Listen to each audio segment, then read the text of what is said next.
birthday's this week, and during this time of the year, I always get like super emo because I'm always like reflecting on the fake timelines that I set for myself. I'm turning 26, and I thought by 25 I'd be married, have like an established career. And obviously that did not happen.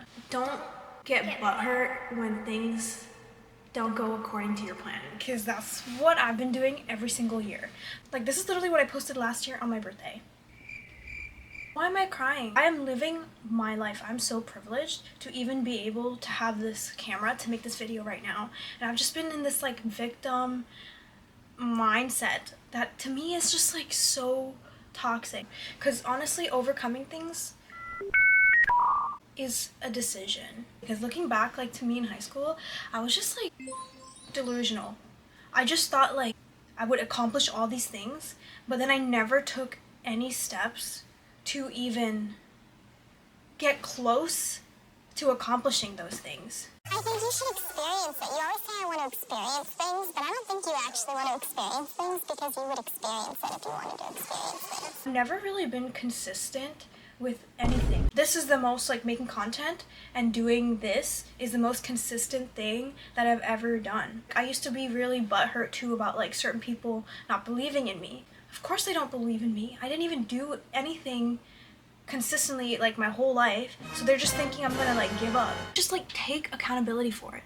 Like I feel like a lot of people, even myself, and I'm very guilty of this, it's so easy to get like lost in the sauce of this like comparison cycle, and that's honestly what would really get me down every birthday. It'd be like, oh, this friend's married, this friend has baby, this friend's like thriving in their career, and I'm here like doing social media, and it just made me feel like a failure. And I didn't own it. I didn't own what I actually wanted to do. The best thing you can do for yourself is to focus only on what you can actually control. Let's say I set out to do this particular task and I don't put in all the steps, and so it didn't turn out how I wanted to turn out.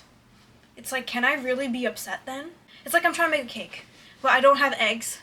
I make the cake but without the eggs, and then the cake tastes bad. It's not a cake, you know what I mean? It's like, can I be mad? Like, I knew what it needed to take to make this cake, but I didn't do that, and now I'm mad? Like, make it make sense. Another thing that I noticed that is so important is gratitude. And it's funny because it's like actually like the series of the topic right now that's like they're covering at my church, and it's so crazy that like everything is just like lining up. Like the things I need to hear, the things I need to learn, I'm just learning. I'm like so thankful to God for that, because I was so in that whole self-wallowing, self-pitying cycle that it was so hard for me to be grateful for the things I actually have. It's so easy to forget what we can be thankful for. You should also have some sort of like excitement that you get to live your life, I think. And trust me, my life is not like so exceptional, and there's a lot of things I could complain about, and trust me, like I was. Like even probably like 10 minutes before this video, I was on a phone call and I was also complaining. So I'm not saying I have all my like stuff together, but I definitely think being excited and grateful about your circumstances and the plans that you have made is so key. It just makes the execution of the plans so much better. I'm a big talker, and like literally I really feel like this year now is the era of me just doing as well as talking, or actually talking less and doing more. Because at the end of the day, like only you get to decide the outcomes for your life. The outcome is heavily reliant on your own actions. So if you don't do those actions or follow those steps that you need to take to achieve whatever your goal is, then I really don't feel like you should even be mad. You should just be like, I didn't do this time, so let's do it next time. I'm kind of preaching to myself too. I'm not even trying to preach. We all need to snap out of it sometimes.